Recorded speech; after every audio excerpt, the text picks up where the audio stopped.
그래서 이 구약 시대에는 성부 하나님만 계신 것처럼 보였는데 신약 시대로 넘어오면서 성자 예수 그리스도께서 이 땅에 육신을 입고 오셔서 우리의 구주가 되시고 우리를 위해서 십자가 지시고 죽으셨잖아요. 그리고선 다시 부활해서 부활의 첫 조상이 됐어요. 부활의 리더가 되셨다 그 말이에요. 그래가지고 교회의 머리로 섰던 것입니다. 자, 그래서 너희는 예수님 가시면서 아버지의 약속하신 것을 기다리라. 몇 날이 못되어 너희는 성령으로 세례를 받으리라. 이렇게 말씀을 하셨어요. 그래서 이 예수 성천을 배웅하던 500명의 이 제자들이 돌아와서 기도를 집중하는데 마가다락방에서 열심히 기도하는데 하루 이틀 사흘날 처음에는 함께 기도했겠죠. 그래 날이 되니까 자꾸 흐트러져 가는 거예요. 그리고 남은 사람들이 한 120명이 남았는데 오순절날이 이르렀어요. 예수님을 승천하고 열흘이 지났는데 그냥 갑자기 태풍 같은 바람이 이렇게 불어온 것 같아. 그리고 그냥 새로운 기운이 저들의 마음에 그냥 바람처럼 쫙 지나가고 새로운 생기가 넘치고 그리고 각 사람들의 머리 위에 불꽃이 말이야. 불이 활활 탔다는 거예요. 그런 불꽃이. 그리고서는 성령으로 충만해지면서 새로운 언어 그리고 새로운 권능 그리고 새로운 지혜가 내리고 하나님을 찬양하는 찬양이 터지고 이런 놀라운 일이 일어나가지고 그들의 용기가 백배하게 됐습니다. 그들이 그냥 두려워서 예수님 십자가에 지시고서는 그냥 숨어서 덜덜 떨던 사람들이 그 이후에 전혀 새로운 사람들이 되었던 것입니다. 이 말씀이 요엘서 2장에 있는 말씀을 그 이루신 예언의 성취라고 성경은 가르치고 있는 거예요. 그날에 내 영을 만민에게 부어주리니 자녀는 장래일을 말할 것이요 즉 예언을 말할 것이고 젊은이들은 환상을 보고 또는 이상을 보고 늙은이들은 꿈을 꾸리라. 여러분 노인네들이 무슨 비전이 있어요? 응? 노인들이 무슨 막말로 얘기해서 개꿈이나 꾸고 소꿈이나 꾸고 그냥 지저분한 생각 꿈을 꾸고 이렇게 된단 말이에요. 그런데 예수 믿고 나면 신비한 꿈을 꾸는 거예요. 희망을 가지는 꿈을 꾸는 거예요. 희망을 가지는 꿈을 꾸는 거예요. 그래서 변화받는 그런 놀라운 은혜를 잊게 되는 것입니다. 그때 내가 내 영을 남정과 여정들에게 부어주리라. 성령의 기름을 부어주겠다고 말씀했던 것이에요. 그래서 이 예수님께서 오늘 주신 우리가 읽은 이 말씀 요한복음 14장에는 성령을 가르치는 예고, 성령에 대한 가르침을 주시고 가셨습니다. 그래서 이 말씀을 우리가 교독에서 읽은 것이죠. 내가 아버지께 구하겠으니. 그러니까 성령을 누가 구해서 보낸 거예요? 예수님이 구해서 예수님이 기도해서 성령을 보내주세요. 성령을 보내주시옵소서. 이렇게 기도해서 성령이 오셨다는 거예요. 그래서 성령은 누구로부터 오는 거 아니? 아버지께로부터 오고 성령이 보내서 오는 겁니다. 그러나 자기 스스로 오시는 성령이 아니에요. 그래서 이 성부와 성자 하나님을 통해서 오시는 분입니다. 그러므로 내가 떠나가는 것이 너에게 좋다. 그런 말씀까지 하셨어요. 그래서 성령이 오셔서 보혜사, 전혀 다른 보혜사 성령을 너에게 보내주시리니 왜냐하면 너희와 영원토록 함께 살게 하려고 나는 30년 사생활을 하고 3년 동안 너희를 가르치고 이제 십자가 지고 죽고 부활해서 승천해 가지만 그러니까 33년 동안만 그들과 함께 있었잖아요. 그런데 이 성령님으로 영으로 보내시는 예수의 영은 영원토록 함께 있으려고 육신의 예수는 가시는 거예요. 부활하신 예수는 가시는 거예요. 그래서 여기 그런 말씀을 가르치고 있는 것입니다. 그래서 오늘은 다른 보혜사 성령 하나님 이런 제목으로 말씀하려고 합니다. 한번 따라서 해보세요. 한번 따라서 해보세요. 저 은식군 이쪽으로 나를 쳐다보고 따라서 해보세요. 밖을 그걸 이제 닫아야 되겠어. 자꾸 밖이 시원하고 좋죠. 우리가 예배당에 아주 여기서 카페를 해도 좋겠어. 쫙 커피를 먹으면 밖으로 얼마나 멋져요. 5월이 지나고 6월이 되니까 굉장히 경치가 좋습니다. 자, 여러분. 그래서요. 다른 보혜사 성령 하나님. 한번 따라서 해보시죠. 다른 보혜사 성령 하나님. 감사합니다. 그래서 이 7절에 그랬어요. 다른 보혜사 성령 하나님을 너희와 함께 거할 수 있도록 보내주시겠다 약속하고 있습니다. 그러나 내가 너희에게 실상을 말하노니 내가 떠나가는 것이 너희에게 유익하다. 내가 떠나가지 아니하면 보혜사가 너희에게 오시지 않는다는 거예요. 그래서 그가 가셔야 되겠다는 거예요. 육신적으로는 서운하죠. 육적으로는 이별을 하니까 서운하지만 내가 다시 오겠다는, 영으로 오시겠다는 거예요. 이 신비한 얘기입니다. 보혜사가 너에게로 오지 아니하실 것이요 가면 내가 그를 너에게로 보내리니. 아까 아버지께서 오셔가지고 이제 구해가지고 내가 너에게 보내리니 여기 말하고 있잖아요. 그래서 이 성령은 성부 하나님과 성자 하나님 보내신 영이시에요. 가면 내가 그를 너에게로 보내리니. 제자들은 그래서 예수께서 떠나 하늘로 가신다는 말씀 때문에 걱정 근심이 대단했었어요. 그럼 우리는 어떻게 사나 그렇게 염려했었거든요. 그러나 주님은 내가 가는 것이 너에게 유익하다. 내가 가야만 더 유익한 영이 오신다. 성령이 오려면 나는 가야 된다는 거예요. 그러면 성령이 왜 오시나요? 바톤 받기 위해서. 사역을 인계할 바톤 터치를 하는 겁니다. 그래서 예수님의 영이 다른 보혜사, 다른 스타일로 오셨어요. 다른 모습으로 오셨어요. 다른 형상으로 오셨어요. 눈에 보이지는 않지만 다른 모습으로 오셔서 교회와 함께 하려고 오시는 겁니다. 우리 가정과 함께 하려고 오시는 겁니다. 내 마음에 함께 하려고 오셨다는 거예요. 그래서 예수 믿으면 그분이 여러분들 마음에 오셔요. 성령은 땅에서 이제 천국까지 이르기까지 우리를 인도해 가실 분으로 그분이 책임지러 오신 겁니다. 오늘 18절 읽어보니까 내가 너희를 고아와 같이 버려두지 아니하겠다. 이런 말씀을 하세요. 고아처럼 버려두지 않겠다. 고아는 부모들이 뭐 일찍 돌아가시든지 또는 뭐 이혼을 했든지 또 결손 가족이 돼가지고 어렵지만 어떻게 할 수가 있어요? 그래가지고 고아원에 맡기든지 또는 친척 중에 맡기든지 이래가지고 고아처럼 자라는 거예요. 그러면 그들의 생애 얼마나 슬픕니까? 엄마도 볼 수가 없고 아빠도 볼 수가 없고 그래서 그들의 인생이 참으로 힘들잖아요. 고아처럼 버려두지 않겠다는 거예요. 예수님을 자기 자녀들 제자들로 키웠는데 내가 너희를 고아처럼 버리고 훌쩍 가버리지 않겠다는 거예요. 그래서 누구를 보내겠다? 보호자를 보내는 거예요. 변호사를 보내주는 거예요. 돕는 자로 보내는 거예요. 보혜사라는 말이 파라크레토스.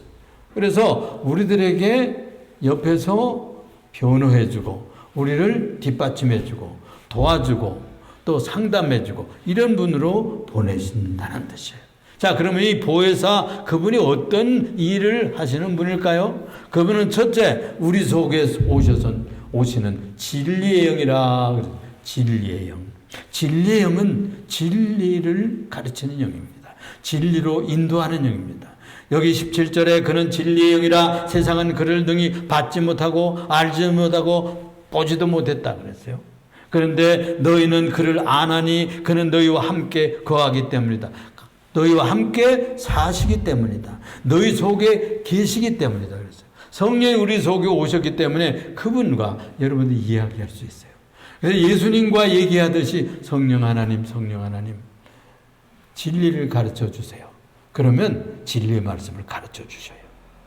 요한복음 16장 13절에 진리의 영이 오시면 그가 너희를 모든 진리 가운데로 인도하리니 그랬어요. 16장에는 그렇게 말해서 다시 얘기하고 있어요. 진리의 성령이 오시면 그가 너희를 모든 진리 가운데로 인도하시겠다. 리드해 가겠다는 것입니다.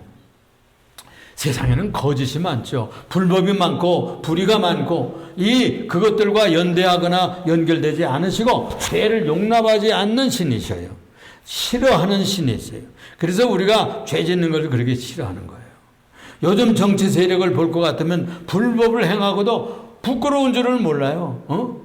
우리는 들켰을 뿐이지 너희들도 다 떨어보면 죄가 있을 거 아니야? 막 이러는 거예요. 그거 꼭 틀린 얘기는 아니죠. 아니 들킬 만큼 많이 죄를 지으면 안 되죠. 법을 막 걸려 넘어질 정도로 해가지고 다 뽀록 날 것처럼 이렇게 불법으로 살면 안 되죠. 연약해서 할 수 없어서 실수할 수도 있어요. 응? 또 이 자동차도 이렇게 하다가 스톱해야 되는데 노란불 하다가 어떻게 지나갈 수도 있잖아요. 그럼 빨간불이 들어오는 이런 경우는 어쩔 수가 없죠. 응? 그러나 일부러 죄를 짓고 일부러 불법을 행하면 이런 사람도 안 된다 이거예요. 그런데 성령을 그걸 싫어해요. 그러나 성령 하나님은 하나님 나라의 진리로 우리를 이끌어 가시고 그 나라는 진리의 나라거든요. 말씀의 나라거든요. 그래서 이 땅 위에 진리를 실현하기 위해서 우리를 하나님 나라의 백성으로 삼았어요. 그러므로 이 진리를 따라 살아가는 영을 받은 사람들이기 때문에 진리를 따라 살려면 성령께 순종을 해가야 돼. 성령을 따라 살아야 돼. 그렇게 되면 자연이 진실해져요. 정직해져요. 양심대로 살게 되는 거예요. 신앙 양심을 지키며 사는 힘이 와요. 그분이 바로 성령님이십니다. 진리의 영이세요. 그 다음에 또한 이 성령은 사랑의 영이세요. 사랑의 영.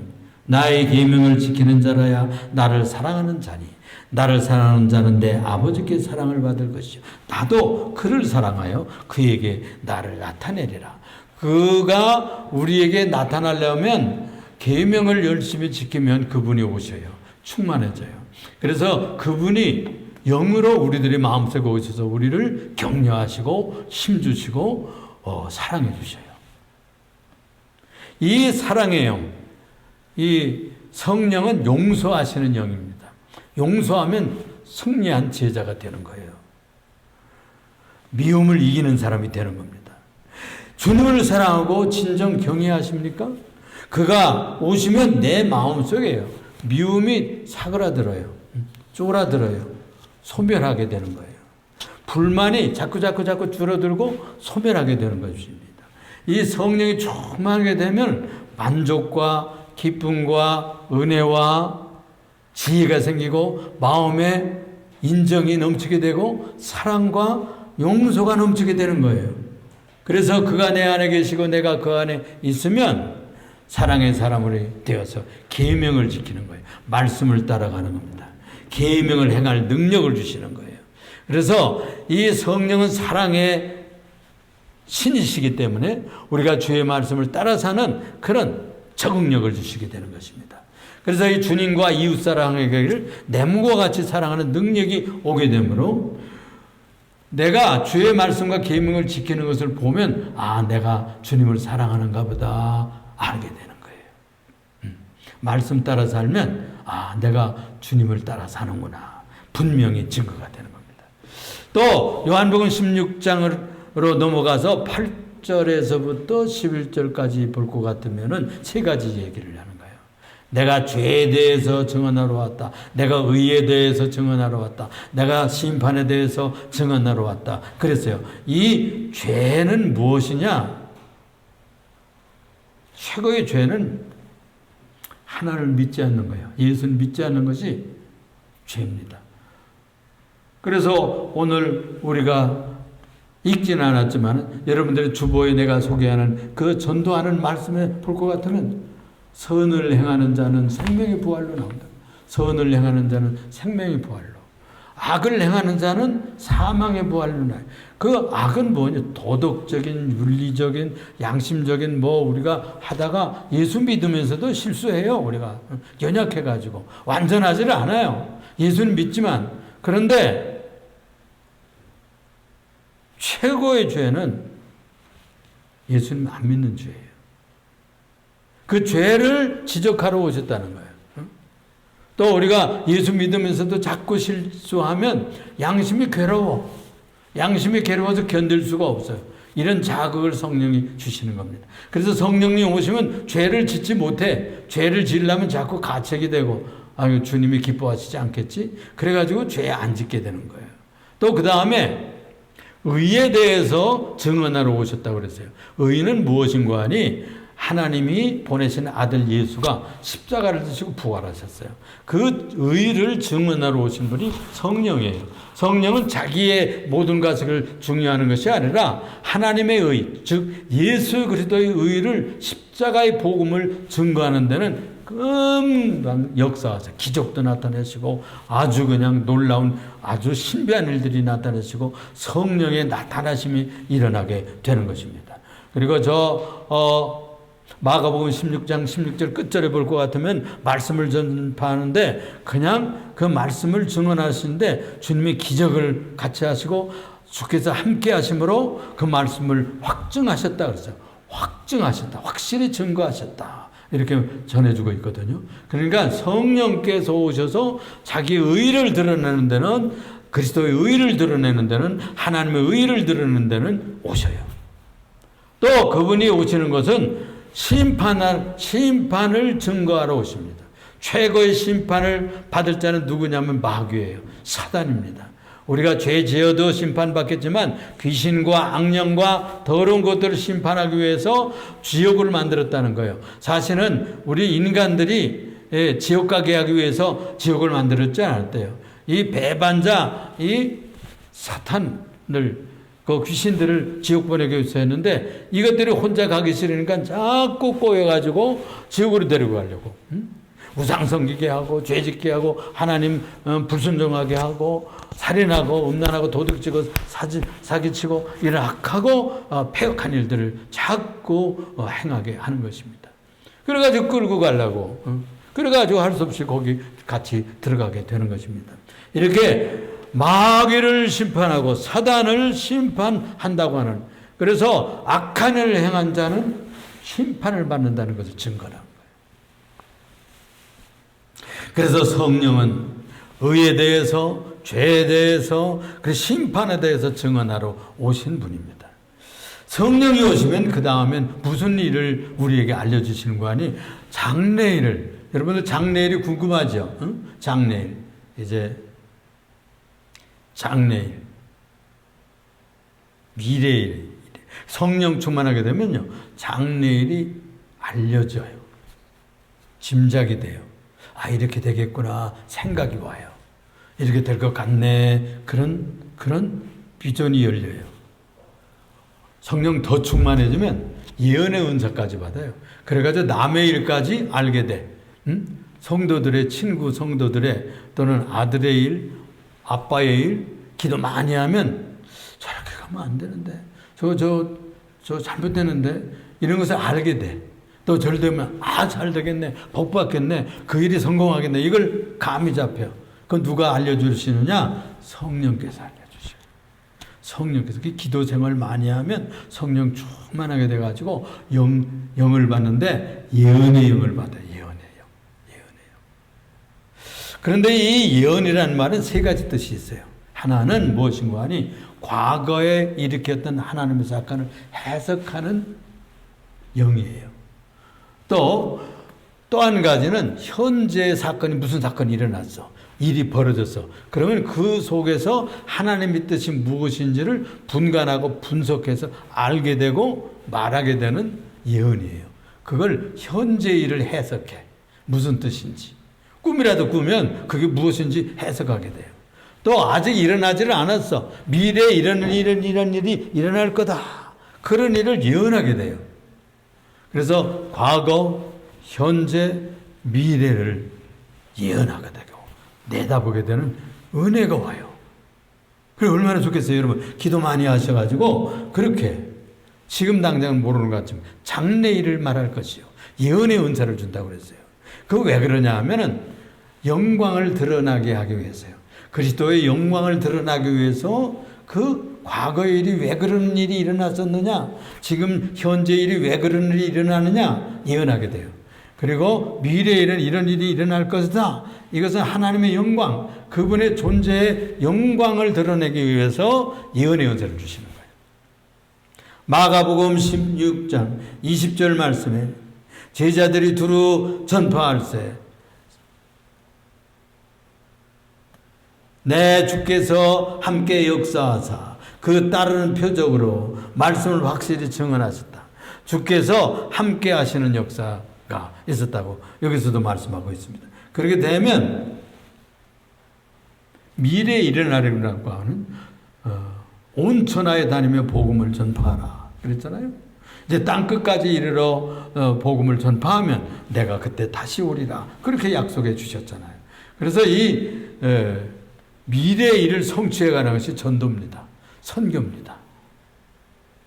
이 미래의 하나님 나라를 완성해가는 작업이 중요한 일이 교회를 세우고 복음을 전하고 믿지 않는 사람들에게 예수 믿도록 하는 것.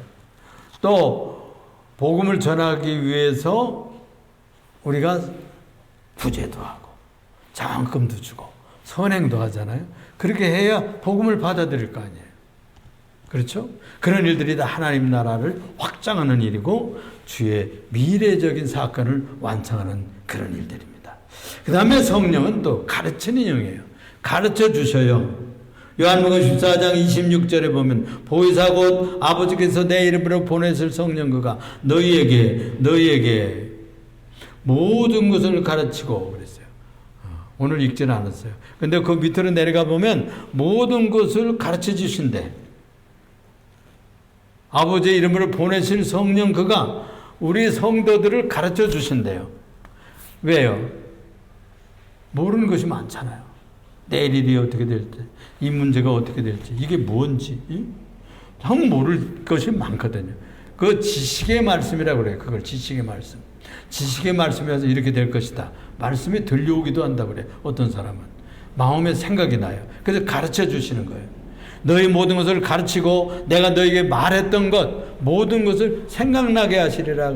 설교로 또는 말씀 읽었던 것 어떤 사건을 보았던 것 주님께서 우리들에게 마음에 말씀해 주었던 것이 생각나게 탁 떠올라.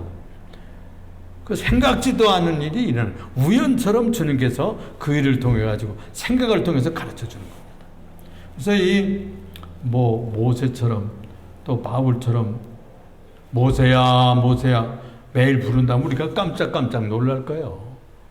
그런데 주님께서 오셔서 성령을 통해 가지고 우리의 심령 속에 생각이 나게 하신다.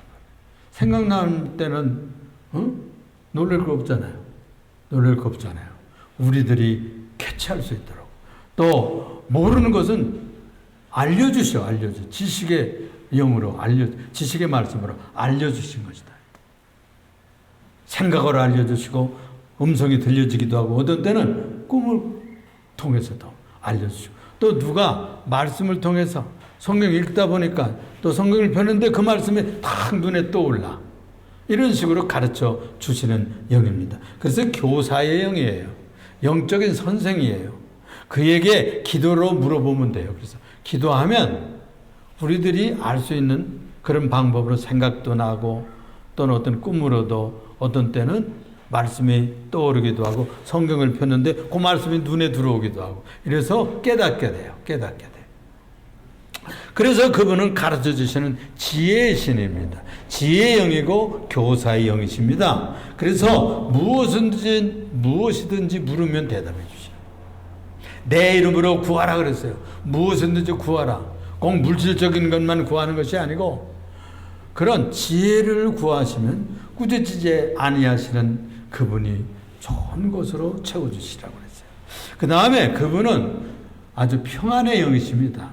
성령 받으면요 평안해. 은식이 성식이는 집에 가서 장난해요.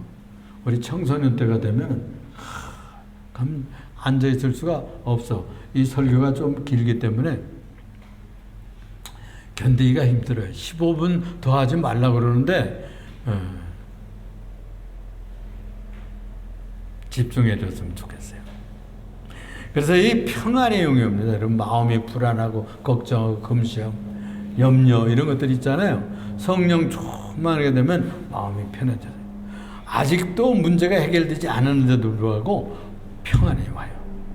그래서 이렇게 말씀합니다. 평안을 너에게 끼치노니 물을 끼얹듯이 기름을 붓듯이 우리의 마음에 평안이 쫙 오면 나의 마음속이 편해져요. 예수 믿으면 제일 첫 번째 복이 뭐라고요? 평안이에요. 예수 믿으면요 마음이 편해져요. 내가 너에게 주는 것은 세상에 주는 것과 같지 아니하니라 그랬어요. 너희는 마음에 근심하지도 말고 두려워하지도 말라 그렇게 명하고 있습니다. 그렇습니다. 평강 중에 살고 평안해지려고 그러면 예수 믿어야 돼요. 그래서 불안하고 초조하고 그냥 맨날 싸우고 불만 있고 그냥 불안하고 초조하면 예수의 성령을 모셔야 돼. 그러면 마음 편하기가 짝이 없어. 그 다음에 한 가지 더 말씀을 드릴 것은 성령 받으면요 기적의 역사가 일어나요. 할렐루야. 성령 충만해서 여러분들의 가정과 공부하는 것 또 직장 생활에서 그런 기적들이 일어나기를 축원합니다. 성령 충만했던 베드로 사도가요 첫날 설교를 했어요. 백신문대가 성령 충만해졌거든요. 그래가지고 나아가서 모든 독립 사람들이 막 오는 거예요. 예루살렘 시내 사람 이게 무슨 소리야 이게 뭐냐. 하나님을 찬송하지 나가서 막 복음자들로 나가지 그냥 막 예루살렘 시내가 그냥 막 뒤집어진 거예요. 그래가지고 군중들이 모이기를 시작했는데 그 앞에서 하루에 설교했는데요 3,000명이 예수 믿고 세례받았다는 거예요. 기적이죠. 이래가지고 예루살렘 교회가 기초가 놓이게 됐던 것입니다. 또 이 요한과 베드로가요 한 번은 성전에 기도하러 올라가다가 다리를 걷지 못하는 분이 구걸해서 뭐 한 푼 줍쇼 그러다 봐요. 그러니까 베드로가 그렇게 말했어요. 우리에게는 은과 금은 없지만 내가 내 있는 것으로 네게 주노니 나사렛 예수 이름으로 걸으라. 그래서 그를 잡아 일으켰어요.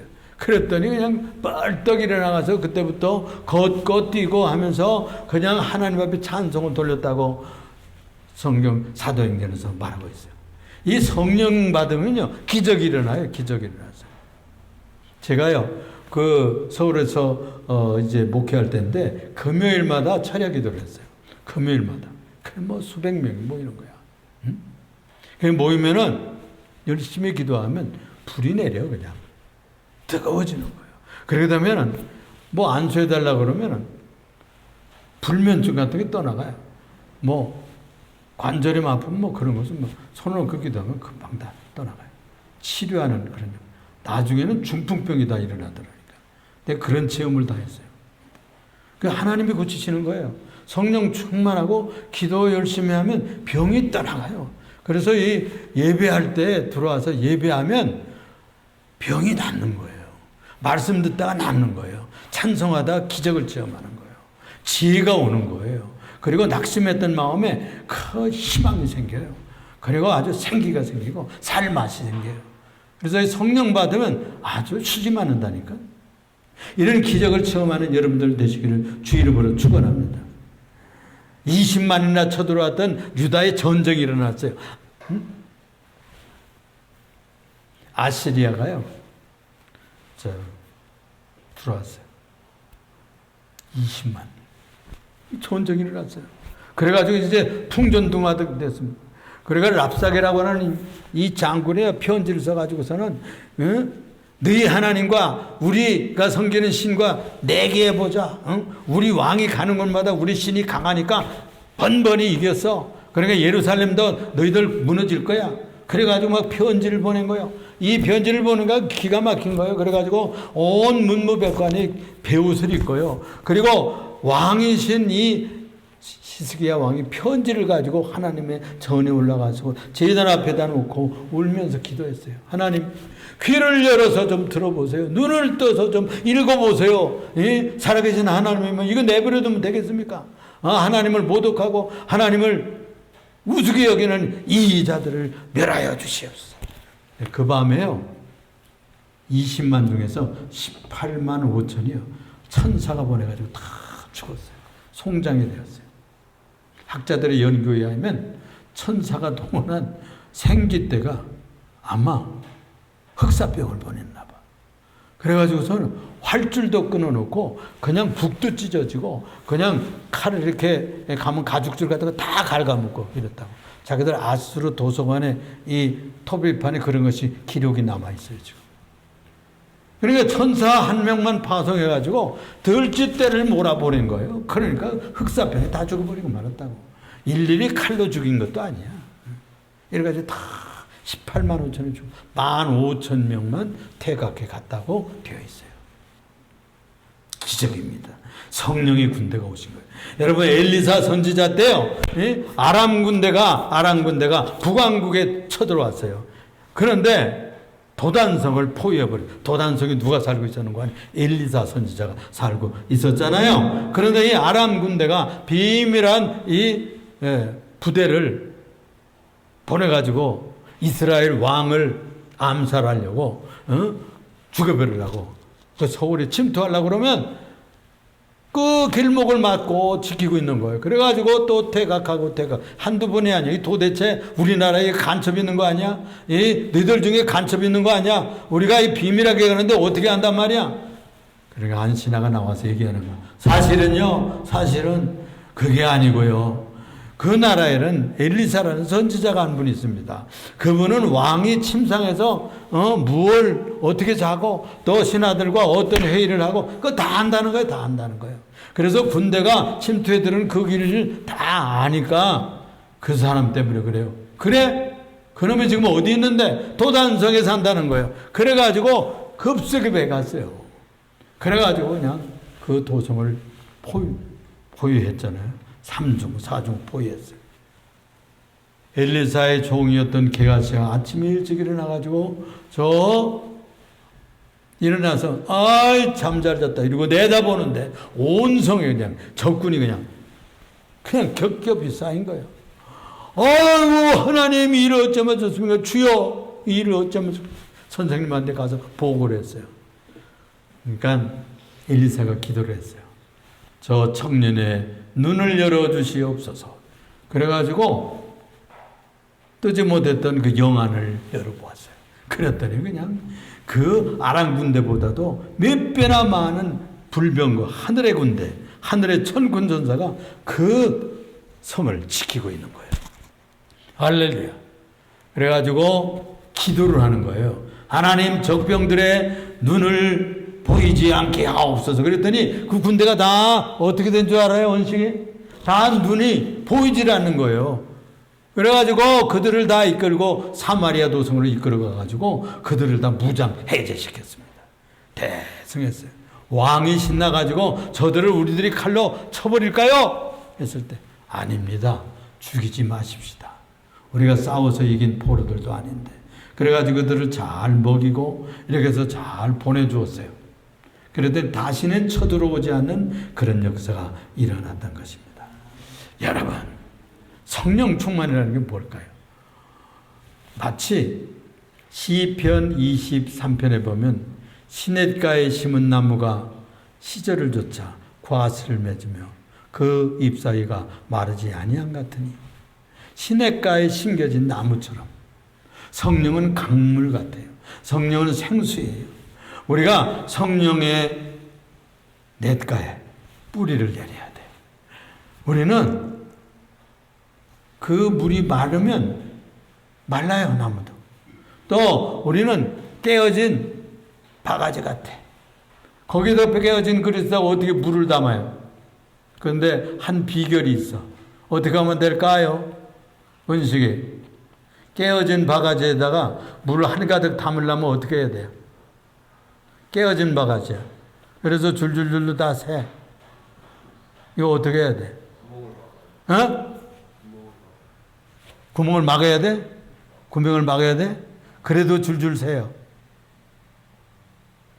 결국은 새. 새 것을 사야지. 그게 중생이야. 새 것 사는 것이. 깨지지 않는. 근데 깨져, 우리들은. 처음에는 다 새로웠어. 그래도 성령 충만했고, 그래도 깨지고, 금가고, 또 입 빠지고 이랬어요. 그래가지고 별 소가 없어. 그래서 그런 사람들이 성령 충만하려면 tum벙 그 물독에 들어가는 수밖에 없어. 거기다 담가 놓으면 거기에 담기는 거야. 셀 필요도 없고. 그래서 그리스도 안에 있으면, 예수님 안에 있으면, 성령 충만한 그분 안에 있으면 셀 일이 없습니다. 오늘도 여러분들 이 성령 충만한 비결을 배웠습니다. 진리를 배웠습니다. 이 말씀을 통해서 주님 안에 살아서 성령 충만한 이들이 되시기를 주님의 이름으로 축원합니다. 기도합니다. 사랑이 많으시고 은혜가 풍성하신 주님, 우리가 너희가 내 안에 내가 너희 안에 있으면 무엇이든지 원하는 대로 구하라. 성령 안에서 잠겨서 성령 충만한 세례자들이 되게 하여 주옵소서. 예수님 이름으로 기도합니다. 아멘.